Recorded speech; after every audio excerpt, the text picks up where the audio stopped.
আসসালামু আলাইকুম। প্রথম হচ্ছে আমি যখন সেনাবাহিনীতে ছিলাম, আমি অ্যাকচুয়ালি যখন সিভিলিয়ান কেউ সেনাবাহিনী নিয়ে কথাবার্তা বলতো, ইভেন রিটায়ার্ড অফিসাররা পেপারে মানে আর্মির এগেনস্টে বা কোনো কিছু লিখতো, এগুলো আমাকে খুব হার্ট করতো। তো সেম এই জন্যই মানে আমি যদিও আর্মি রিলেটেড বেশি কথাবার্তা বলি, তো আমি চেষ্টা করি যে আর্মি সম্বন্ধে একদম ক্রাইসিস না হলে বলবো না, বাট আর্মি নিয়ে বলতে হচ্ছে প্রতিবারে। এখন আমি যে জন্য আসলাম সেটা হচ্ছে, আমি কয়েকদিন আগে একটা নিউজ পেলাম যে এখন যেহেতু দুইটা লেফটেন্যান্ট জেনারেলের পদ খালি আছে, এখানে প্রমোশন দেওয়া হবে। সো এখন যারা সিনিয়র যারা আছে তাদের দুইজনের নাম আমি শুনলাম। একজন হচ্ছে মেজর জেনারেল হাজারি স্যার, আরেকজন হচ্ছে মেজর জেনারেল আনোয়ার। দুইজনই 22 লং কোর্সের, এবং 22 লং কোর্স থেকে এই দুটো অ্যাটলিস্ট একজনকে দেওয়া হবে। তা এটা নিয়ে আর কোনো কিছু কারণে হাজারি স্যার হচ্ছে ওনার কোর্সের ফার্স্ট ম্যান, আনোয়ার স্যারও সামনের দিকের, এবং দুইজনই ভালো অফিসার। আনোয়ার স্যারের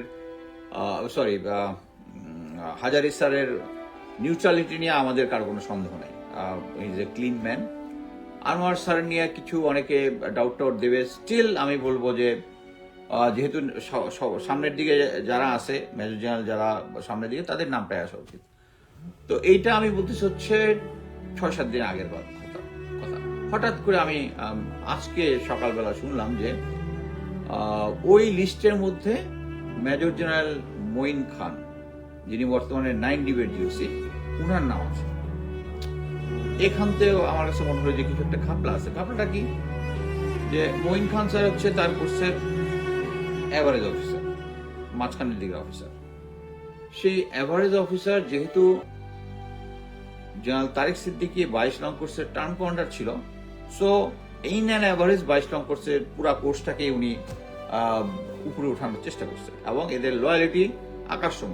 এই যে কজন আছে, জেনারেল হামিদ, আরো অনেকে আছে, যে তারপরে ব্রিগেডিয়ার রাশেদ, আরো অনেকে আছে, মানে এরা সব তারেক সিদ্দিকীর অন্তঃপ্রাণ। এই মঈন খান স্যার, আপনি যদি চিন্তা করতে পারেন, মঈন খান স্যার হিসেবে আমি নিজে চাকরি করছি, he is a fine gentleman. But কথা হচ্ছে, এই ফাইন জেন্টলম্যানরা যখন প্রমোশনের রেসে আসে এবং আওয়ামী লীগে যোগদান করে ফেলে, দে আর নো মোর জেন্টলম্যান। আপনি যদি দেখেন, এর আগে অনেকগুলা লাইভে আমি বলেছি যে এখন পর্যন্ত যে কয়জন ব্রিগেডিয়ার জেনারেল লন্ডনে ডিএ হিসেবে গিয়েছেন, 100% মেজর জেনারেল প্রমোটেড। এর কারণটা কি? তাদের মেইন কাজ ছিল তারেক জিয়াকে সার্ভেল করা, তাদের সাথে একটা কন্ট্যাক্ট রাখা, তাদের কি প্ল্যান অ্যাডভান্স জানা। এবং আরেকটা জিনিস আমি কখনো বলি নাই, সেটা হচ্ছে ওখানে তারেক সিদ্দিকী এবং শেখ রেহানা, তাদের ফ্যামিলি আছেন, এবং তাদের দেখভাল করতো ডিজিএফআই থ্রু, যারাই ছিল তাদেরকে। 9 ডিভির হচ্ছে সবচেয়ে সরকারের সবচেয়ে বড়, আর্মির সবচেয়ে বড় পাঞ্চ লাইন, বিকজ তারা ঢাকা থেকে কাছে। ঢাকায় যেরকম একটা 46 ব্রিগেড আছে, ব্রিগেড স্ট্রেংথ তো মাত্র 3টা ব্যাটালিয়ন। সো একটা ডিভিশন আছে, ওই ডিভিশনের স্ট্রেংথ হচ্ছে সরকারের স্ট্রেংথ। সো পলিটিক্যাল গভর্নমেন্ট সবসময় তার কাছের ইনার কোর গ্রুপকে সবসময় ওখানে রাখে। মঈন খান স্যার হচ্ছে ইনার কোর গ্রুপের লোক, তার নাম কেন লেফটেন্যান্ট জেনারেল লিস্টে আসবে? এবং পিছন থেকে যদি লিস্টে আসে, তার মানে হচ্ছে দেখবেন লেফটেন্যান্ট জেনারেল হয়ে গেছে।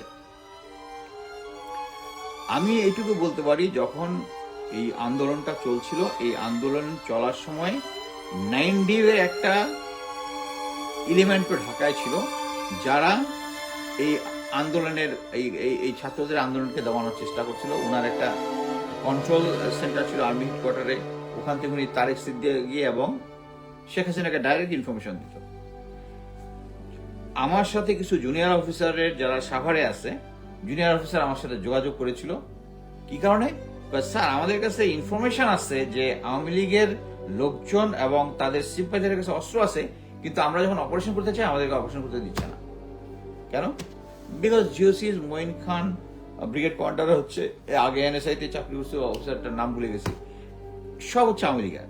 সো এই মঈন খান স্যারকে যখন ইয়াতে দেওয়া হচ্ছে, মানে কি বলে, ওই লিস্টের মধ্যে নাম আসা মানে হচ্ছে উনি লেফটেন্যান্ট জেনারেল হয়ে যাবে, এবং আওয়ামী লীগের একজন লেসপেন্সার উনি লেফটেন্যান্ট জেনারেল হয়ে যাবে। সো এই কারণে আমি ভাবলাম অ্যাটলিস্ট আমাদের জনগণ যারা আছে তাদেরকে জিনিসটা অ্যাপ্রাইজ করে রাখা উচিত। আর মঈন স্যার যেটা হচ্ছে ইয়েস ম্যান না হচ্ছে উনি ছোটখাটো একজন মানুষ, ফর্সা সুন্দর, কথাবার্তা খুব ভালো, কিন্তু ইয়েস ম্যান হচ্ছে সিনিয়র যেটা বলে ওটাতে মেনে নেয়। একটা উদাহরণ দিই, উনি তখন মেজর, আমি তখন ক্যাপ্টেন হিসেবে জয়েন করেছি ঢাকা রেড ও এএসইউ আর্মি সিকিউরিটি ইউনিটে। তো আমরা একই রুমে অফিসে করতাম। তো ওই সময় আমারও বিয়ে ঠিক, স্যারেরও বিয়ে ঠিক। সো নর্মালি আমরা বিয়ের সময় তো একটা লম্বা ছুটি চাই। সো আমি পার্ট অফ লিভ এর আগে কোনো ছুটি নিয়ে আমি 15 দিনের ছুটি চেয়েছি। যদিও অফিসারদের 1 মাস ছুটি পাওয়ার কথা, বাট ইউএন মিশনে থাকাকালীন ছাড়া 1 বছরের ছুটি আমার মনে হয় আমি কেন কেউই পাই নাই। নো হার্ড ফিলিংস, জাস্ট আমাকে সিও যখন বললো এই তোমার 15 দিন কেন ছুটি লাগবে, আমরা স্যার আমি বিয়ে করতে যাচ্ছি স্যার, এটা আমার লাইফের একটা ইম্পর্টেন্ট ইভেন্ট, আমি না এই যে মঈন খান 7 দিনের ছুটি ইয়ে করতে আসতে বিয়ে করেছিল, আমরা স্যার মঈন স্যারের সাথে না আমি তোমাকে 15 দিন দেবো না। আমি বললাম স্যার আপনি যদি 15 দিন না দেন তাহলে আমার ছুটি মানে বিয়েটা রাখছি হচ্ছে হলিডেতে, ফ্রাইডেতে। সো আমি স্যার আমি আর ছুটি নিচ্ছি না স্যার, আমি ফ্রাইডেতে বিয়ে করে এরপরের দিন কাজে জয়েন করবো। So it was my bargain and finally CO had to approve my yeah. But Moin স্যারও চেয়েছিল, কিন্তু মঈন স্যারের 7 দিন বলছে, উনি 7 দিন সিনিয়রকে খুশি। তো হয় কি সিনিয়রকে মানে আমার নিজেরও দেখবো না, দেশেরও দেখবো না, সিনিয়রের কথা বললে সো দেখা যাবে যে দেশ রসাতলে গেল, আমি সিনিয়রের ইয়া করছি। এই জন্য আমি মনে করি যে মঈন স্যারের সিলেকশনের মধ্যে আসাটা একটা ইঙ্গিত দিচ্ছে যে আসলে মঈন স্যারই লেফটেন্যান্ট জেনারেল হয়ে যাচ্ছে, যেটা হওয়া উচিত নয়। কেন আমি বললাম, আপনারা সবাই জানেন যে রাজুকের চেয়ারম্যান হয়েছিল মেজর জেনারেল সিদ্দিক স্যার হচ্ছে ওই তারেক সিদ্দিকের ম্যান। এটাতে জানার জন্য আপনাকে রকেট সায়েন্টিস্ট হইতে হবে না, কারণ ওই সময়টার মধ্যে উনি দীর্ঘ সময় ছিলেন হচ্ছে এটা কি বলে ইএনসি, ইঞ্জিনিয়ারিং চিফ, মানে সেনাবাহিনীর যত কাজ, কনস্ট্রাকশন, বিগ প্রজেক্ট সবকিছু তার হাতে হয়, এবং সেই লোককে বসাইছে। বসানোর পরে ওনার এটা ক্যান্সেল হয়ে গেছে, হয়ে যাওয়ার 3 দিনের মাথায় আবার ওনাকে ওই প্রজ্ঞাপন বাতিল করে উনি আবার রিজিস্ট্রেড। তার মানে কি দেশটা কে চালাচ্ছে রে ভাই? সেই পুরোনো আওয়ামী লীগের লেসপেন্সার। তাই তো আপনারা যদি এখন একটা ইয়ার দিকে দেখেন, ওকে, আপনারা সবাই জানেন যে দেশে একটা ন্যাক্কারজনক ঘটনা ঘটছে, সেটা হচ্ছে প্রথমত হচ্ছে 22 টাকার ক্ষতি পালাই গেছে। ওকে, পালাই যাওয়ার পরে দেখতেছে আরে চতুর্দিকে তো সব আওয়ামী লীগার আছে, আমি কেন পালাইলাম? আমার তো পালানোর দরকার ছিল না। সে বাস ভর্তি করে মুসল্লি নিয়ে আসছে, আর আমাদের গোয়েন্দা সংস্থাগুলো তখন ঘুমাচ্ছিল, ডিবি এসবি সব ঘুমাচ্ছিল। ওখানে একটা ন্যাক্কারজনক পরিস্থিতি সৃষ্টি করছে। ও কেন গেছে? ও গেছে কারণ চতুর্দিকে আমার লোক আছে, তাই সে দেখতেছে দ্যাটস ইজ কনফিডেন্স। এই কনফিডেন্সটা কোথা থেকে আসছে?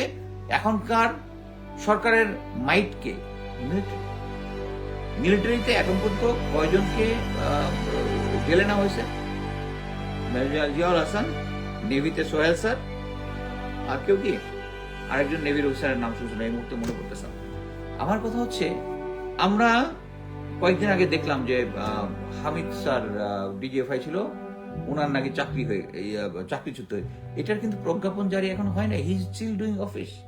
মেজর জেনারেল হামিদ এখনো বিএমটিএফ মানে মেশিন টুলস ফ্যাক্টরিতে কাজ করতেছে, আমি যতটুকু সংবাদ পেয়েছি 2 স্টার লাগাই ঘুরতেছে। এদিকে কিন্তু আমরা খুব খুশি যে ইয়াসার ফোর্স রিটায়ার্ড হয়ে গেছে। আমরা একটা চিঠি দেখেছিলাম যার মধ্যে 4 জনের নাম ছিল। Lieutenant general Tabrez Shams same জিনিস, তার প্রজ্ঞাপন জারি হয় নাই, স্টিল হিজ 3টা স্টার লাগাই ঘুরতেছে। লেফটেন্যান্ট জেনারেল সাইফুল ইসলাম 4টা হয়েছে, আরেকটা কার্ডটা মেজর জেনারেল একটা কার্ডটা মানে টোটাল 4টা ছিল, এই মুহূর্তে মনে করতেছে না। কথা হচ্ছে এটি আমাদের ডাউট হচ্ছে কে দেশটা চালাচ্ছে ভাই, কে দেশটা চালাচ্ছে? এখন এই যে খতিব থেকে শুরু করে সবাই কেন আবার আয়সা রিজিস্ট্রেট হচ্ছে? কারণ দেখতেছে যে সবাই আমাদের লোক। এখন পর্যন্ত আয়না ঘরের কেউ যারা আছে তাদের কি ধরা হয়েছে? তাদের নামে কোনো মামলা হয়েছে? সেটা একটা ইন্টারেস্টিং খবর শুনেন। ওয়াকার স্যারের কোর্সম্যান হচ্ছে জেনারেল আকবর, যে হচ্ছে আপনারা সবাই শুনে থাকবেন জেনারেল এরশাদকে যে চর মারছিল, তারপরে বিচারক সিনহা যে ছিল তার সাথে খারাপ ব্যবহার করছিল। এই লোকটা হচ্ছে ওনার কোর্সম্যান। উনি নর্মালি যেটা হয়, একজন জেনারেলের চাকরি অবসরে যাওয়ার পর, উনি তো নর্মাল অবসরে গেছে, অবসরে যাওয়ার পরে উনি অনেক সময় সরকারি বাসায় একটা এক্সটেনশন চায়। এই এক্সটেনশন কখনো 3 মাসের বেশি দেওয়া হয় না, বাট উনাকে 1 বছরের এক্সটেনশন দিয়েছে ওয়াকার স্যার, 1 বছরের এক্সটেনশন দিয়েছে নক্ষত্র, সেই নক্ষত্র বিল্ডিং। আচ্ছা, এখন উনি প্রায়শই এখন ওই Azmi sir, brigadier general Azmi sir যে আয়নাগরে ছিলেন, উনার সাথে প্রায়ই এসে দেখা করে। মূল কারণটা কি জানেন? সেটা হচ্ছে এই আজমি স্যার যেন উনি যে আয়নাঘরে ছিল, ওটা মামলা যখন করবে তখন যেন জেনারেল আকবরের নাম না থাকে। ওয়াকার স্যারকে কি কোর্সমেটকে বিচার মানে বাঁচানোর দায়িত্ব ওনাকে দিছে? উনি এখন দেশকে বাঁচাবে, দেশকে না বাঁচায় উনি এখনো কোর্সমেটকে বাঁচানোর ইয়াতে আছে। এখন পর্যন্ত আয়নাঘরের যে কজন আছে কাউকে কাউকে এখন পর্যন্ত চাকরিচ্যুত করেন। তাহলে এতে কি বোঝা যায়? এতে আমাদের এই সরকারকে যারা ডিসক্রেডিট দিবে তারা, আপনি চতুর্দিকে দেখেন, আপনি একটা সহজ জিনিস মিলান, যে আমরা দেখলাম যে ঢাকা ইউনিভার্সিটিতে তোফাজ্জল নামে একটা ছেলেকে ভাত খাওয়ানোর পরে পিটিয়ে মেরা ফেলা হলো, তাই না?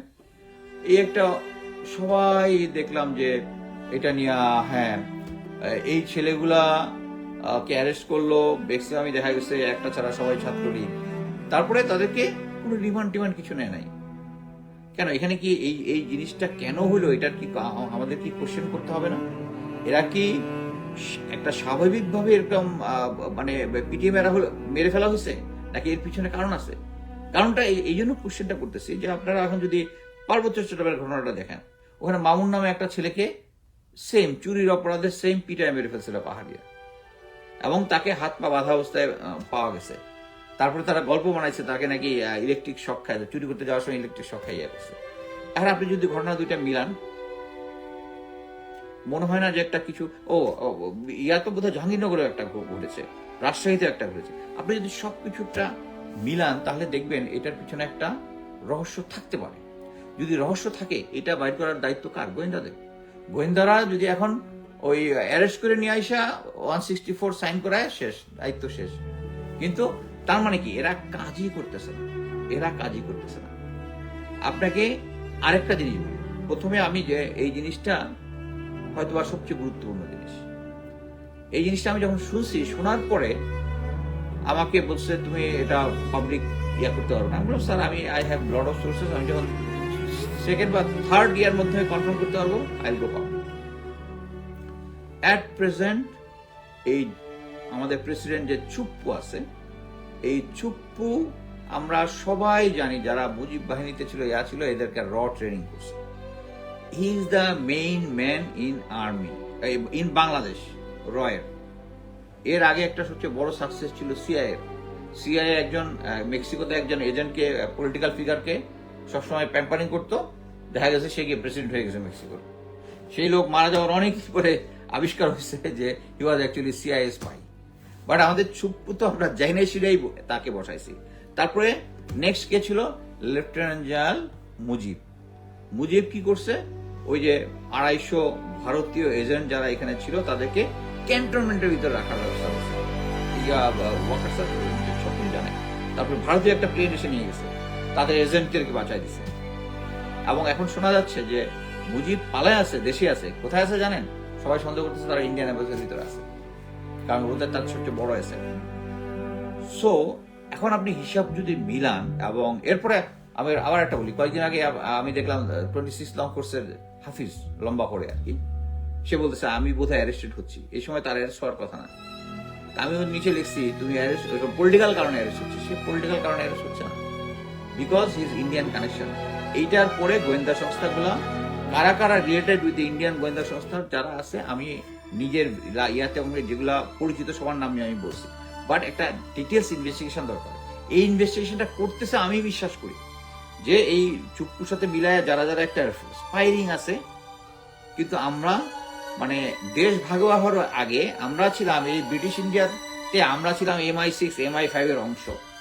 দেশ ভাগ হয়ে গেল, ISIও তাদেরকে ফ্লারিশ করলো, ফ্লারিশ করলো, একমাত্র আমরা বাংলাদেশ এখানে বসে বসে একবার ISI এর পা চাটি, একবার রয়ের পা চাটি। আমাদের নিজেদের ইন্টেলিজেন্স বুঝতে কোনো কিছু নয়, আমাদের গোয়েন্দা সংস্থা যারা বসে আছে তারা বসে বসে আঙুল বুঝতেছে। সবচেয়ে অবাক হবেন আমি গোয়েন্দা সংস্থার লোকজন মানে probably I am too tough for them, আমাকে অ্যাপ্রোচ করে নাই, বাট অ্যাটলিস্ট নিউ ইয়র্কে আসছে, পলিটিক্যাল সিচুয়েশন নিয়ে কথা বলে, আর্মি নিয়ে কথা বলে, সিভিল মিলিটারি, এরকম বেশ কয়েকজনের কাছে ডিজিএফআই থেকে অ্যাপ্রোচ করছে যে আর্মি সম্বন্ধে ভালো বইলা ইয়া করার জন্য। আরে ভাই, আর্মি ভালো কাজ করলে এটা আমরা সবাই দেখব, কাউকে প্যাম্পারিং করতে হবে না। বাংলাদেশের সবচেয়ে বড় সমস্যা হচ্ছে স্বজনপ্রীতি। ভাই, এত স্বজনপ্রীতি করলে দেশের সাথে যখন দেশের কোশ্চেন আসবে, নো স্বজনপ্রীতি। আমি আর আগে লাইভে বলছি, আমার সাথে major general Hamid sir contact করার চেষ্টা করছিল, বা আমাকে লিখছে, ভাই তোমার সাথে তো আমার এত ভালো খাতির, তোমার আমি কোনোদিন কোনো ক্ষতি করছি, তোমার সাথে আমি কোনো ইয়া করছি তো, তোমার কোনো ক্ষতি করছি, তোমার ফ্যামিলির কোনো ক্ষতি করছি, we are so good friend together, একসাথে কত সময় কাটাইছি। আমাকে কারেক্ট স্যার, আপনার সাথে আমার কোনো শত্রুতা নেই, বাট আপনি আমার দেশের সাথে শত্রুতানি করছেন, so you are no more my friend. Simple. দেশটা সবার আগে আসবে, কিন্তু আমাদের গোয়েন্দা সংস্থাগুলোকে এই যে ইনভেস্টিগেট গুলা করতেছে, এই যে স্পাইরিং গুলো আমাদের দেশের ভিতরে আছে, I don't know what they are doing. যদি করতো তাহলে আমরা এই খতিবের সিচুয়েশন দেখতাম না, আমরা এই হিল ট্রাক্সের এই সিচুয়েশনটা দেখতাম না। আমি শুধু এখন এমন একটা সিচুয়েশনে দেখতেছি যে ফিউচারে হয়তো দেখা যাবে জেনারেল আমাদের উপদেষ্টা মাননীয় ডক্টর ইউনূসের সরকারকে ডিসক্রেডিট দেওয়ার জন্য যত ধরনের কাজ আছে সবকিছু করবে। আপনি একটা জিনিস দেখেন, অলরেডি আমাদের চিটাগাং হিল ট্রাক্সে এই গত 15-16 বছর ধরে কিছু হয় না, হঠাৎ করে শুনেছি। কেন হয়েছে? এখানে ভারতীয় ইন্ধন আছে, ভারতীয় ইন্ধন আছে। আমাদের একজন রাষ্ট্রীয় সচিব বা উপদেষ্টা কেউ একজন এই কথাটা বলেছে যে ভারতীয় ইন্ধন আছে, এবং এই সমস্ত ক্ষেত্রে আমাদেরকে স্ট্রং স্ট্যান্ড নিতে হবে, আমাদের গোয়েন্দা সংস্থাগুলোকে সিরিয়াসলি। এবং এই ইনভেস্টিগেশন গুলা ইজ নট ইজি, একটার সাথে একটা লিঙ্কিং করা ইজ নট দ্যাট টাফ। যখন এখন যদি জিজ্ঞেস করি, তোফাজ্জলকে জিজ্ঞেস করে, আচ্ছা তোফাজ্জলের ফ্যামিলি, তোফাজ্জল কিভাবে ক্যান্টনমেন্টে আসলো, ঢাকা ইউনিভার্সিটিতে আসলো, কিভাবে আসলো, কার সাথে আসলো, কেমনে আসলো, সিসি ক্যামেরাতে দোষী কারা আমরা সবাই দেখছি। সেম জিনিস উইথ ওই যে মামুনকে হিল ট্রাক্সে পিটায় মারছে, কারা ছিল এর সাথে ইনভলভ ছিল, বের করা টাফ না। এবং এটা করলেই আমরা কাদেরকে পাবো, যে বাংলাদেশে একদল যারা আওয়ামী ফ্যাসিবাদের দোসর, তারা কি করতেছে, তারা দেশকে একটা অস্থিতিশীল করতেছে। এবং এই যারা অস্থিতিশীল করার চেষ্টা করছে তাদের প্রতি আমার বিন্দু মাত্র সিম্প্যাথি নেই, বিন্দু মাত্র সিম্প্যাথি নেই। যারা আবু সাইদ থেকে শুরু করে এখন তো যেটা শুনতেছি যে হাজারের উপর লোকজন মারা গেছে, তাদের লাশ পোড়ায় দিছে। এখন কি আমরা মানে যারা যে সমস্ত পুলিশের লোকজন সরাসরি গুলি করেছে, ইভেন মিলিটারি যারা সরাসরি করেছে, তাদের কি আপনি অ্যারেস্ট দেখতেছেন? General Waker is saving everyone. Why? একটা থিওরি বলে যে, ওই যে আমি এর আগে লাইভে কয়েকবার বলেছিলাম যে জেনারেল ওয়াকার কে প্রেসার দিতেছে ডিজিএফ এর একটা গ্রুপ, যে তিনি যেন রাষ্ট্রীয় ক্ষমতা নিয়ে নেন। তখন নেয়নি, তখন জেনজির প্রেসার ছিল। বাট আমার কাছে কিছু তথ্য আছে, তথ্যগুলো আমি ভেরিফাই করেও আমার কাছে বিশ্বাসযোগ্য মনে হয় না। সেটা হচ্ছে যে এখন যারা জেনারেল আছে, যারা জানে যে তারা সরাসরি কিলিং বা অন্য গুম খুন অন্যের সাথে জড়িত, এরা তো এখনই ধরা করার কথা। বাট এখন যদি ধরা না খাওয়া, ভবিষ্যতে সরকার চেঞ্জ হলে তারা ধরা খাবে। সো তারা প্রেসার দিতেছে যে দেশে একটা অস্থিতিশীল পরিস্থিতি তৈরি করে রাষ্ট্রীয় ক্ষমতা সেনাবাহিনী নিয়ে নিবে। এবং এই কারণে ডিজিএফআই বিভিন্ন লোকজনকে এখন ফোন করে বলার চেষ্টা করতেছে যে আর্মির পক্ষে পজিটিভ বলার জন্য। আমরা আর্মির পক্ষে পজিটিভ বলবো, বাট এটা আমাদের দেখতে হবে। আমরা যদি দেখতাম যে যারা আয়নাঘর গুম খুনের সাথে জড়িত, তাদের প্রত্যেককে এখন বিচারের সামনে আনা হয়েছে, অ্যাজ ইফ বাংলাদেশ আর্মিতে একমাত্র জিয়াউল আহসান ছাড়া কেউ গুম খুন কোনো কিছু করে নাই। তাহলে জিয়ারও ছেড়ে একমাত্র জিয়ারকে আটকে রাখছেন কেন? জিয়াকে আটকে রেখে বাকি সবাইকে ইয়া করে রাখছেন। এই একজনকে দেখা যায় যে সবাইকে ইয়ে করে। এবং সবচেয়ে অবাক কাণ্ড হচ্ছে যে আমি খবর পেলাম যে নভেম্বরের মধ্যে হয়তো দেখা যাবে যে আমি একটা ব্যবস্থা নেওয়ার চেষ্টা করব। বাট এটা আমি কনফিডেন্ট যে এটা সেনাবাহিনী ইচ্ছা করলেই পারবে না, কারণ আমাদের স্টুডেন্ট ফ্রন্ট যারা আছে, আমি যতটুকু জানি স্টিল দে আর স্ট্রং। এটা না যে এটা আওয়ামী লীগ বিএনপির না যে আন্দোলন একবার থামাই দিলাম তারপরে না। আর এখন যে সিচুয়েশন হয়, প্রয়োজনে গিয়ে দেশে যায়, আমিও যুদ্ধ করবো, এদের সাথে গিয়ে দাঁড়াবো। কারণ দেশ সবার আগে। আমি চাই না, আমি একজন এক্স মিলিটারি হিসেবে আমি চাই না যে সেনাবাহিনী এখন এর মধ্যে এই রাষ্ট্রীয় কার্য পরিচালনার মধ্যে আসুক। কারণ সেনাবাহিনী যদি আসে এবং এটা যদি ওয়াকার্স আর যদি প্রধান থাকে, it's as good as Awami government. কারণ ওনার ব্যাকগ্রাউন্ডে যারা ছিল এবং যতগুলো জেনারেল আছে তার কোর গ্রুপের মধ্যে আছে আওয়ামী জেনারেল। সো আমি মনে করি না যে সেনাবাহিনী এরকম একটা বোকার মতো কাজ করবে। বাট আমার কাছে খবর আছে যে 3 কোর্সমেট একসাথে ডিসিশন নিচ্ছে, তাদের অ্যাডভাইস দিচ্ছে নাকি, ওয়ান অফ দ্য অ্যাডভাইজার নাকি জেনারেল আজিজ, জেনারেল শফিউদ্দিন, এগুলো নাকি একজন অ্যাডভাইজার, আর তো আছেই। আমি যদি ওয়াকার স্যারকে, এই জেনারেল শাহিনকে অজিত দোভালের সাথে টেক্সট আদান প্রদানের জন্য এখন পর্যন্ত অব্যাহতি না দিয়ে থাকে, এক জায়গা থেকে একজন পুষ্টি দিয়ে থাকে, আপনি ওয়াকার স্যারের কাছে কি আশা করেন? নাথিং। সো আমি এখনো এই ইউনূস, এই রাষ্ট্রপতি না, প্রধান উপদেষ্টা ডক্টর ইউনূসকে আমি বলবো to get control of army. এখন একটা লোকজনের মধ্যে প্রচলিত হচ্ছে, যখন আড্ডা করি, যে দেশের মধ্যে এখন 3টা সরকার চলতেছে। একটা হচ্ছে ডক্টর ইউনূস সরকার, ওয়াকার সরকার, আর একটা হচ্ছে এক্স স্বৈরাচারী সরকারের দোসরদের সরকার। আপনি দেখেন, জেনারেল সিদ্দিক রাজুকের ওখান থেকে বাতিল হওয়ার পর 3 দিনের মধ্যে আবার রেজিস্ট্রেট হয়ে গেছে। কে, who is running the show? আপনার ডাউট লাগে না? Who is running the show? আমরা দেখলাম তাবরেজ শামস এবং লেফটেন্যান্ট তাবরেজ শামস এবং হামিদ স্যারটা কি চাকরিচ্যুত হয়ে গেছে? হয় নাই। দে স্টিল ডুইং অফিস।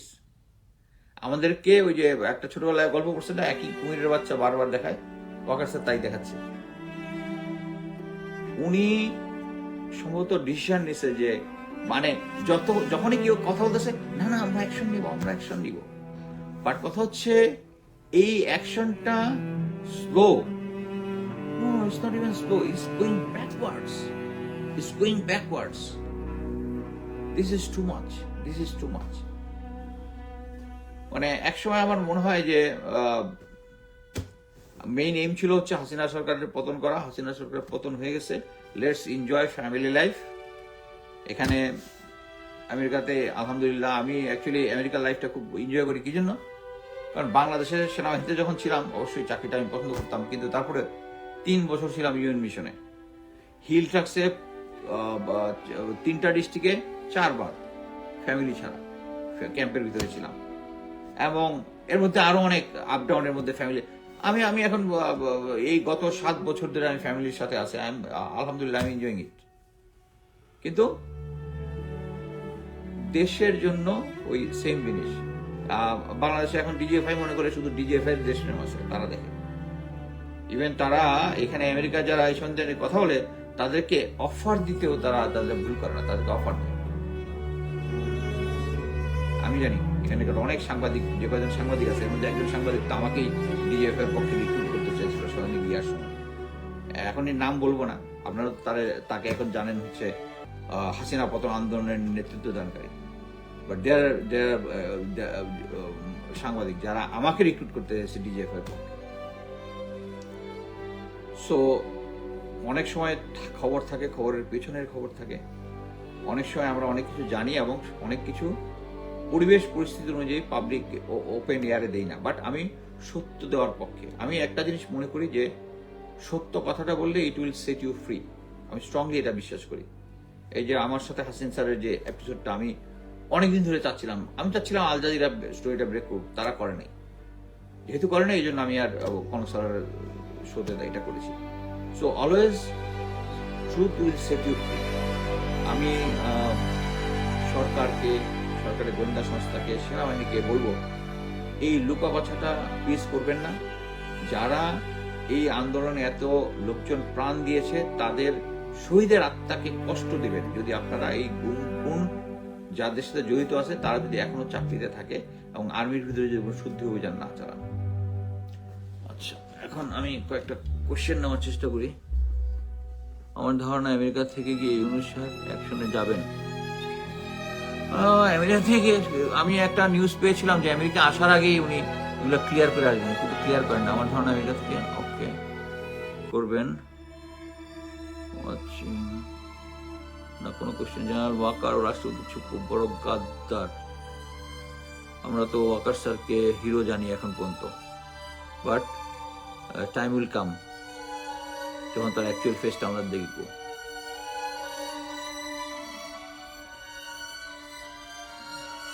এনিওয়ে, এখন এটা 11:37 বাজে। আমি আর কোনো কোশ্চেন নিচ্ছি না। পরবর্তীতে যদি আরো কোনো কিছু থাকে আমি আসার চেষ্টা করবো। ধন্যবাদ।